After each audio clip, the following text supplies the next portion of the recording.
ആത്മശക്തിയെ ഇറങ്ങി എന്നിൽ വാ, ഇറങ്ങി എന്നിൽ വാ, മഴ പോലെ പെയ്തിറങ്ങി വാ. സ്വർഗീയത്തിയെ ഇറങ്ങി എന്നിൽ വാ, ഇറങ്ങി എന്നിൽ വാ, മഴ പോലെ പെയ്തിറങ്ങി വാ. ആത്മനദിയായൊഴുകി എന്നിൽ ഇന്നു വാ, ആത്മശക്തിയായൊഴുകി എന്നിൽ ഇന്നു വാ, മഴ പോലെ പെയ്തിറങ്ങി വാ, മഴ പോലെ പെയ്തിറങ്ങി വാ, മഴ പോലെ പെയ്തിറങ്ങി വാ, മഴ പോലെ പെയ്തിറങ്ങി വാ. ഈശോ മിശിഹായിക്ക് സ്തുതിയായിരിക്കട്ടെ.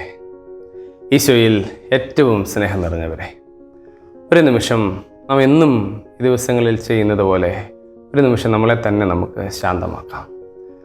നമ്മുടെ ചിന്തകളെ നമ്മുടെ ഉള്ളിലേക്ക് നമുക്ക് കടത്തിവിടാം. മത്തായിയുടെ സുവിശേഷം 7-ാം അധ്യായം 13-14 വചനഭാഗത്ത് നമ്മൾ കാണുകയാണ്. വിനാശത്തിലേക്ക് നയിക്കുന്ന വാതിൽ വിസ്തൃതവും വഴി വിശാലവുമാണ്, അതിലെ കടന്നു പോകുന്നവർ വളരെയാണ് താനും. എന്നാൽ ജീവനിലേക്ക് നയിക്കുന്ന വാതിൽ ഇടുങ്ങിയതും വഴി വീതി കുറഞ്ഞതുമാണ്, അത് കണ്ടെത്തുന്നവരോ ചുരുക്കം. ഭൂമിയുടെ വാതിൽ വിശാലമാണ്, സ്വർഗത്തിൻ്റെ വാതിൽ ഇടുങ്ങിയതാണ്.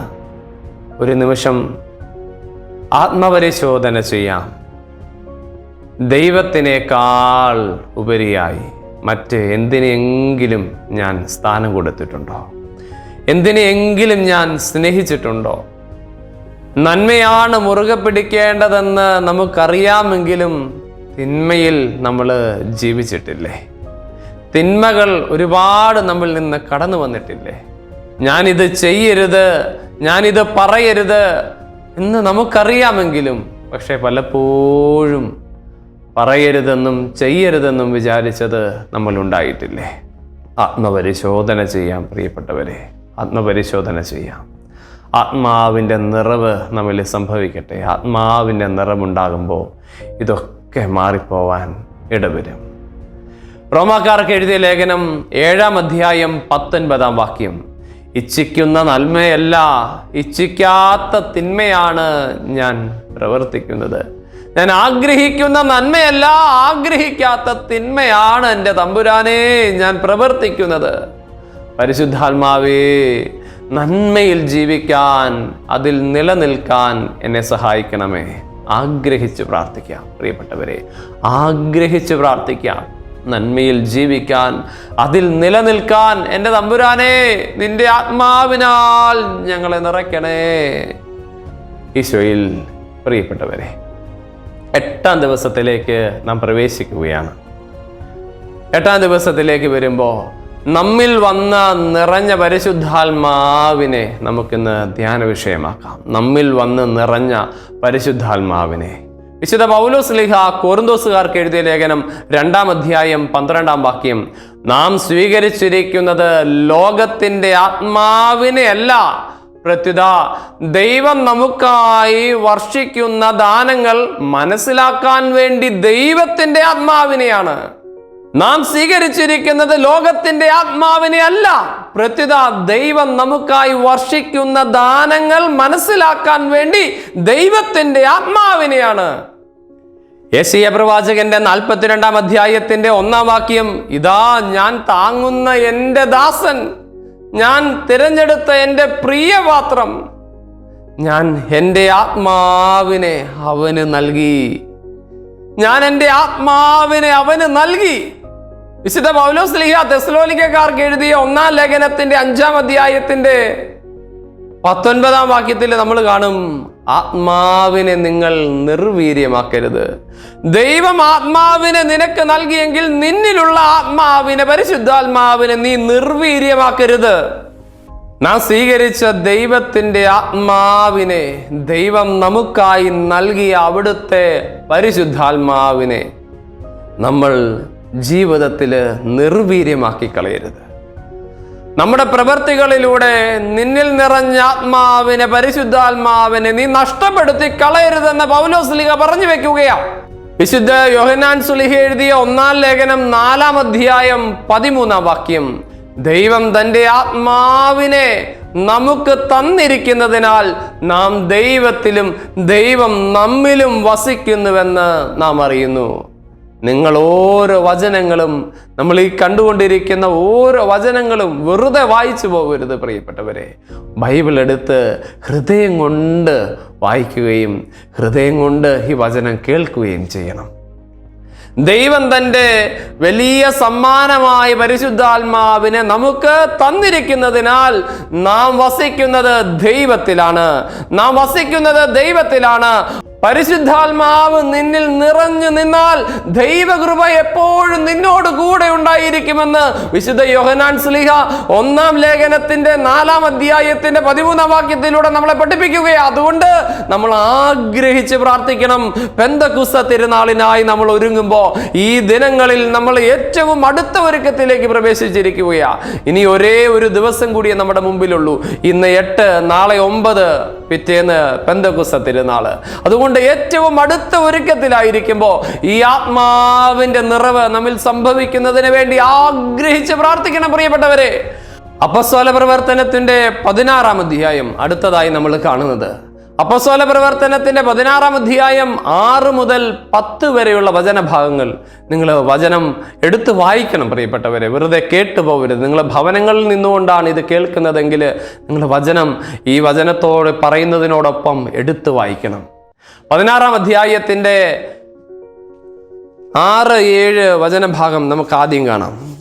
അപ്പസ്തോല പ്രവർത്തനം 16-ാം അധ്യായം 6-7 വചനഭാഗങ്ങൾ. ഏഷ്യയിൽ വചനം പ്രസംഗിക്കുന്നതിൽ നിന്ന് പരിശുദ്ധാത്മാവ് അവരെ പിന്തിരിപ്പിച്ചതുകൊണ്ട് അവർ ഫ്രീജിയ, ഗലാത്തിയ എന്നിവിടങ്ങളിലൂടെ യാത്ര ചെയ്തു. മീസിയായിക്ക് അടുത്ത് വന്നപ്പോൾ ബിഥീനിയായിലേക്ക് പോവാൻ അവർ ആഗ്രഹിച്ചു. എങ്കിലും ഈശോയുടെ ആത്മാവ് അതിന് അനുവദിച്ചില്ല. പ്രിയപ്പെട്ടവരെ, ആത്മാവ് നമ്മില് ഉണ്ടെങ്കിൽ ഇത് സംഭവിക്കും. പൗലോസ്ലീഹായും ശിഷ്യന്മാരും വചനം പ്രഘോഷിച്ചുകൊണ്ട് നടക്കുന്നതാ നമ്മൾ കാണുന്നത്. ഇങ്ങനെ വചനം പ്രഘോഷിച്ചുകൊണ്ട് നടക്കുമ്പോൾ ആത്മാവിനാൽ നയിക്കപ്പെടുന്നതാ നമ്മൾ കാണുന്നത്. ആത്മാവ് നിന്നിലുണ്ടെങ്കിൽ അവിടുന്ന് നിന്നെ വഴി നടത്തുമെന്ന് ഈ വചനം നമുക്ക് പറഞ്ഞു തരികയാ. അപ്പസ്തോല പ്രവർത്തനത്തിന്റെ ബാക്കി വചന ഭാഗം കൂടി കണ്ടിട്ട് നമുക്ക് ഇതിലേക്ക് വരാം. അപ്പസ്തോല പ്രവർത്തനത്തിന്റെ 16-ാം അധ്യായത്തിന്റെ 9-10 വാക്യങ്ങൾ. രാത്രിയില് പൗലോസിനൊരു ദർശനമുണ്ടായി. മക്കെദോനിയാക്കാരനായ ഒരുവൻ അവന്റെ മുമ്പിൽ വന്ന് ഇപ്രകാരം അഭ്യർത്ഥിച്ചു: മക്കെദോനിയയിലേക്ക് വന്ന് ഞങ്ങളെ സഹായിക്കുക. മക്കെദോനിയാക്കാരെ സുവിശേഷം അറിയിക്കാൻ ദൈവം ഞങ്ങളെ വിളിച്ചിരിക്കുകയാണെന്നറിഞ്ഞ് അവന് ദർശനമുണ്ടായ ഉടനെ ഞങ്ങൾ അങ്ങോട്ട് പോവാൻ ഉദ്യമിച്ചു. അവന് ദർശനമുണ്ടായപ്പോൾ തന്നെ അവരങ്ങോട്ട് പോകാൻ വേണ്ടി ഉദ്യമിക്കുകയാണ്. പ്രിയപ്പെട്ടവരെ, നമ്മുടെ ജീവിതത്തിലേക്ക് നമുക്കൊന്ന് തിരിഞ്ഞു നോക്കാം. ഇന്ന് നമുക്കുള്ളതിൻ്റെ 4-1 പോലും ആദിമസഭയ്ക്ക് ഉണ്ടായിരുന്നില്ല.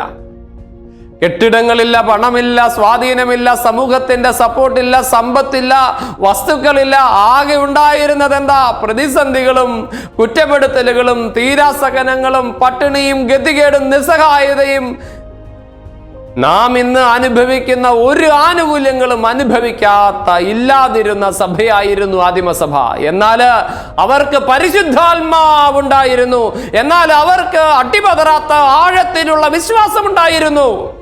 ഇന്ന് നിന്നിലേക്ക് നീ ഒന്ന് തിരിഞ്ഞു നോക്കുമ്പോൾ നീ നേടിയെടുത്ത പലതും നേട്ടമല്ലായിരുന്നെന്നും നീ വലിയതെന്ന് വിചാരിച്ചത് പലതും വിലയുള്ളതല്ലെന്നും നിനക്ക് കണ്ടെത്താൻ പറ്റും. നീ പലതും ഈ ഭൂമിയിൽ നിന്ന് നേടിയെടുത്തപ്പോൾ നീ അറിയാതെ നിന്നിൽ നിന്ന് ദൈവത്തിൻ്റെ ഏറ്റവും വലിയ സമ്മാനമായ പരിശുദ്ധാത്മാവ് നഷ്ടപ്പെട്ടുപോയി.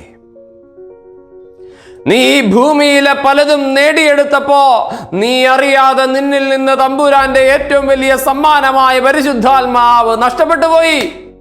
പരിശുദ്ധാത്മാവിനെ നഷ്ടപ്പെടുത്തി ഒരു ക്രൈസ്തവ ജീവിതം ഈ ഭൂമിയിൽ നയിക്കാൻ നമുക്ക് പറ്റില്ല പ്രിയപ്പെട്ടവരെ. പരിശുദ്ധാത്മാവിനെ നഷ്ടപ്പെടുത്തി നന്മയിലൂടെ നടക്കാൻ, നന്മ മുറുകെ പിടിച്ച് ജീവിക്കാൻ നമുക്ക് പറ്റില്ല പ്രിയപ്പെട്ടവരെ. അതുകൊണ്ട് വിശുദ്ധ പൗലോസ്ലീഹ തീമോത്തിയോസിന് എഴുതിയ 2-ാം ലേഖനത്തിന്റെ 1-ാം അധ്യായത്തിന്റെ 13-14 വാക്യങ്ങൾ ഇങ്ങനെ നമ്മളോട് പറയുക. പൗലോസ്ലീഹ പറഞ്ഞു വെക്കുകയാ, നീ എന്നിൽ നിന്ന് കേട്ടിട്ടുള്ള നല്ല പ്രബോധനങ്ങൾ ഈശോ മിശിഹായിലുള്ള വിശ്വാസത്തിലും സ്നേഹത്തിലും നീ അനുസരിക്കുക, മാതൃകയാക്കുക.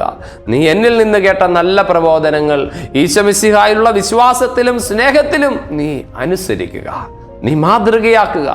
പൗലോസ്ലീഹ എന്നിട്ട് 1:14 പറയുകയാ, 2 തീമോത്തി 1:14, നിന്നെ ഏൽപ്പിച്ചിരിക്കുന്ന നല്ല നിക്ഷേപങ്ങൾ നമ്മിൽ വസിക്കുന്ന പരിശുദ്ധാത്മാവിന്റെ ശക്തിയാൽ കാത്തു സൂക്ഷിക്കുക.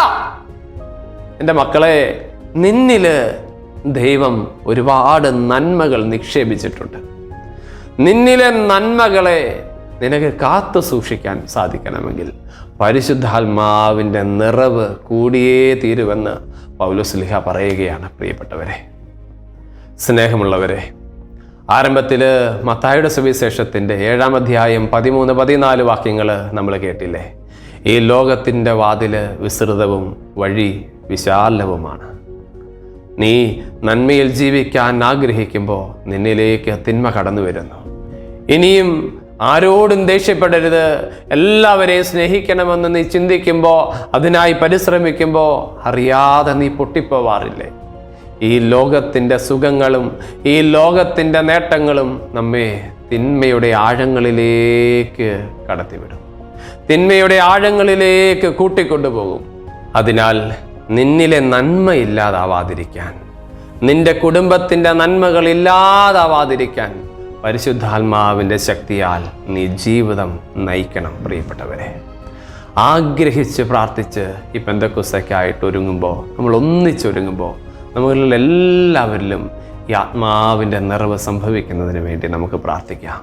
പരിശുദ്ധാത്മാവുണ്ടെങ്കിലേ നന്മയിൽ പിടിച്ചു നിൽക്കാൻ പറ്റൂ, സ്നേഹത്തിൽ ജീവിക്കാൻ പറ്റൂ. അത് മനസ്സിലാക്കി ആത്മാവിൻ്റെ നിറവിനായി നമുക്ക് ആഗ്രഹിക്കാം. പ്രിയപ്പെട്ടവരെ, ഒരു നിമിഷം നമ്മളെ തന്നെ നമുക്ക് ശാന്തമാക്കാം.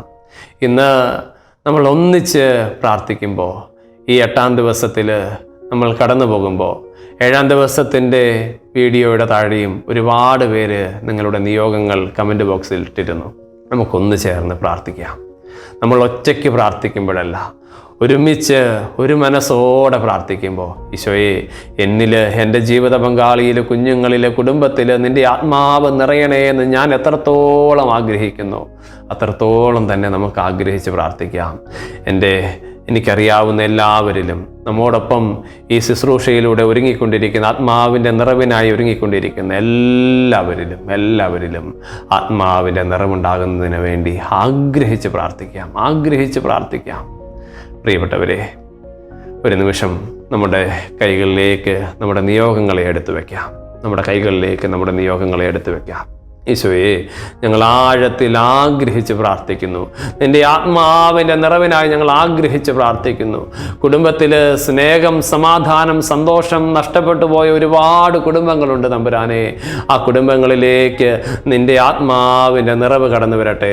സ്നേഹമായി നീ ആ കുടുംബത്തിലേക്ക് കടന്നു വരണേ ഞങ്ങൾ പ്രാർത്ഥിക്കുന്നു തമ്പുരാനെ. നമ്മുടെ യുവാക്കന്മാരിൽ വിശുദ്ധി നിറയാൻ ആഗ്രഹിച്ച് നമുക്ക് പ്രാർത്ഥിക്കാം. ഈ ഒരു കാലഘട്ടത്തിൽ തെറ്റുകൾ അറിഞ്ഞിട്ടും, ഞാൻ ചെയ്യുന്നത് തിന്മയാണെന്നറിഞ്ഞിട്ടും തിന്മയിലേക്ക് പോയി, മോശമായ ബന്ധങ്ങളിൽ പോയി ജീവിതത്തിൻ്റെ വിശുദ്ധി നഷ്ടപ്പെടുത്തി കളയുന്ന ഒരുപാട് യുവാക്കന്മാരുണ്ട്. നമ്മുടെ ഇന്നലത്തെ നിയോഗങ്ങളിൽ ഒരുപാട് മാതാപിതാക്കൾ അത് സമർപ്പിച്ചിട്ടുണ്ട്. ആ നിയോഗങ്ങൾ നമുക്ക് സമർപ്പിച്ച് പ്രാർത്ഥിക്കാം. ഈശോയെ, എല്ലാ യുവാക്കന്മാർക്കും നന്മയും തിന്മയും തിരിച്ചറിഞ്ഞ് നന്മയിൽ ജീവിക്കാനുള്ള കൃപ കൊടുത്ത് അനുഗ്രഹിക്കണേ എന്ന് ഞങ്ങൾ പ്രാർത്ഥിക്കുന്നു തമ്പുരാനെ. ഈശോയെ, നീറ്റ് എക്സാമിന് വേണ്ടി, മറ്റ് ഒരുപാട് എക്സാമുകൾക്ക് വേണ്ടി ഒരുങ്ങുന്ന കുഞ്ഞുങ്ങളുണ്ട് തമ്പുരാനെ. എല്ലാ കുഞ്ഞുങ്ങൾക്കും അവരാഗ്രഹിക്കുന്നത് പോലെ വിജയം നൽകണേ എന്ന് ഞങ്ങൾ പ്രാർത്ഥിക്കുന്നു തമ്പുരാനെ. നിന്റെ നിറവ് ആ കുഞ്ഞുങ്ങളിൽ ഉണ്ടാകുന്നതിന് വേണ്ടി ഞങ്ങൾ ആഗ്രഹിച്ച് പ്രാർത്ഥിക്കുന്നു. എല്ലാ ദിവസത്തെയും പ്രാർത്ഥനാ നിയോഗത്തിൽ വിവാഹ തടസ്സമാണെന്ന് പറയുന്ന ഒരുപാട് പേരെ ഉണ്ട്. കുഞ്ഞുങ്ങൾക്ക് വിവാഹ തടസ്സമാണെന്ന്, അച്ഛാ എനിക്ക് വിവാഹ തടസ്സമാണെന്ന് പറയുന്ന ഒരുപാട് നിയോഗങ്ങളുണ്ട്. നമുക്ക് ആഗ്രഹിച്ച് പ്രാർത്ഥിക്കാം. വിവാഹ ജീവിതം ആഗ്രഹിച്ചിട്ടും അത് നടക്കാതെ തടസ്സങ്ങൾ നിൽക്കുന്ന ഒരുപാട് കുഞ്ഞുങ്ങൾ, ഒരുപാട് യുവതീവാക്കന്മാർ, അവരെ സമർപ്പിച്ച് നമുക്ക് പ്രാർത്ഥിക്കാം. ഈശോയെ, കാലതാമസമില്ലാതെ അവരുടെ ജീവിത പങ്കാളിയെ കണ്ടെത്താനുള്ള കൃപ കൊടുത്ത് അനുഗ്രഹിക്കണേ എന്ന് നമുക്ക് പ്രാർത്ഥിക്കാം. പഠിക്കാൻ താല്പര്യമില്ല അച്ഛാ, ഞങ്ങളുടെ കുഞ്ഞുങ്ങൾക്ക് പഠിക്കാൻ താല്പര്യമില്ല എന്ന് പറയുന്ന ഒരുപാട് പേര്, കുഞ്ഞുങ്ങൾക്ക് ഈശോയെ നിന്റെ ആത്മാവിൻ്റെ നിറവ് അങ്ങനെയുള്ള കുഞ്ഞുങ്ങളിൽ സംഭവിക്കട്ടെ. നല്ല ബുദ്ധിയും ജ്ഞാനവും അറിവും കൊടുത്ത് നന്നായി പഠിക്കുന്നതിന്, നല്ല ഭാവി ജീവിതം കണ്ടെത്തുന്നതിന്, ഈ അപ്പനെ അമ്മയൊക്കെ പൊന്നുപോലെ നാളുകളിൽ നോക്കുന്നതിന് ആ കുഞ്ഞുങ്ങൾക്ക് നിന്റെ ആത്മാവിൻ്റെ നിറവുണ്ടാവട്ടെ എന്ന് ഞങ്ങൾ പ്രാർത്ഥിക്കുന്നു. തമ്പുരാനെ, ഈശോയെ, പ്രലോഭനങ്ങളെ അതിജീവിക്കാനുള്ള ശക്തി ഈ കുഞ്ഞുങ്ങൾക്ക് എല്ലാവർക്കും കൊടുക്കണമെന്ന് പ്രാർത്ഥിക്കുന്നു. പുതിയ തലമുറയ്ക്ക് കൊടുക്കണമെന്ന് പ്രാർത്ഥിക്കുന്നു. മാതാപിതാക്കൾക്ക് കൊടുക്കണമെന്ന് പ്രാർത്ഥിക്കുന്നു. പ്രലോഭനങ്ങളെ അതിജീവിക്കാനുള്ള ശക്തി സഹോദരങ്ങളിൽ നല്ല സ്നേഹബന്ധം നിക്ഷേപിക്കണേ ഞങ്ങൾ പ്രാർത്ഥിക്കുക. തമ്പുരാനെ, ഈ ഒരു കാലഘട്ടത്തിൽ സ്വന്തം രക്തബന്ധത്തിലുള്ളവർ പോലും വൈരാഗ്യത്തിലും സമ്പത്തിൻ്റെ പേരിൽ പിണങ്ങിയും ഒക്കെ ജീവിക്കുന്നവരുണ്ട്. ഈശോയെ, അങ്ങനെയുള്ളവരിലേക്ക് നിന്റെ സ്നേഹം നിക്ഷേപിക്കണേ. നിന്റെ ആത്മാവിൻ്റെ നിറവ് അവർക്ക് കൊടുക്കണേ എന്ന് ഞങ്ങൾ പ്രാർത്ഥിക്കുന്നു. തമ്പുരാനെ, കണ്ണിന് കാഴ്ചയില്ലാതെ വേദനിക്കുന്നവർ, ഒരുപാട് രോഗങ്ങളാൽ വേദനിക്കുന്നവർ, ചെവിക്ക് കേൾവിയില്ലാതെ വേദനിക്കുന്നവർ, തമ്പുരാനെ നിന്റെ സൗഖ്യത്തിന്റെ കരം അവരുടെ മേൽ നീട്ടണേ എന്ന് പ്രാർത്ഥിക്കുന്നു. പുറപ്പാടിന്റെ പുസ്തകത്തിൽ നീ പഠിപ്പിച്ചില്ലേ, നീയാണ് സുഖപ്പെടുത്തുന്ന കർത്താവെന്ന്. നിന്റെ സൗഖ്യത്തിന്റെ കരം, ആത്മാവിന്റെ നിറവ് അങ്ങനെയുള്ള എല്ലാ രോഗികളിലേക്കും ഉണ്ടാകുന്നതിന് വേണ്ടി ഞങ്ങൾ ആഗ്രഹിച്ച് പ്രാർത്ഥിക്കുന്നു. തമ്പുരാനെ, ജീവിതത്തിൽ ഡിപ്രഷൻ മാറാൻ വേണ്ടി, നിരാശ മാറാൻ വേണ്ടി, ജീവിതത്തിൽ നിന്ന് ദേഷ്യം മാറാൻ വേണ്ടി ആഗ്രഹിക്കുന്ന ഒരുപാട് പേരുണ്ട്.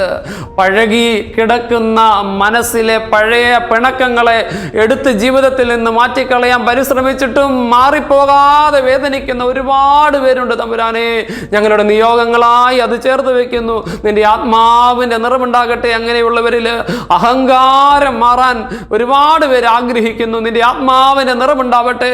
എളിമ ജീവിതത്തിൽ നഷ്ടപ്പെട്ടു പോകുന്നു. തമ്പുരാനെ, അങ്ങനെയുള്ളവർക്ക് നിന്റെ എളിമ ആത്മാവിന്റെ നിറവിനാൽ നൽകണേ എന്ന് ഞങ്ങൾ പ്രാർത്ഥിക്കുന്നു. പരിശുദ്ധാത്മാവേ, നീ കടന്നു വരാൻ ആഗ്രഹിക്കുന്ന ഒരുപാട് മക്കളുണ്ട്. ആഗ്രഹിച്ച് നിന്റെ പെന്തക്കുസ്തയ്ക്കായിട്ട് ഒരുങ്ങുന്നവര് എല്ലാവരിലേക്കും, എല്ലാ കുടുംബങ്ങളിലേക്കും നിന്റെ ആത്മാവിന്റെ നിറവുണ്ടാവട്ടെ. ആഗ്രഹിച്ച് ഞങ്ങൾ പ്രാർത്ഥിക്കുന്നു. പ്രിയപ്പെട്ടവരെ, ഇങ്ങനെ ആഗ്രഹിച്ച് നമ്മൾ പ്രാർത്ഥിക്കുമ്പോ പരിശുദ്ധാത്മാവ് നിന്റെ മേൽ വരും. അത്യുന്നതന്റെ ശക്തി നിന്റെ മേൽ ആവസിക്കും. ആമേൻ. ആപത്തോ പട്ടിണിയോ നഗ്നത പോലും വന്നാലും, പീഡകളോ കുരിശുകളോ ജീവൻ തന്നെ പോയാലും, രക്ഷകനാം യേശു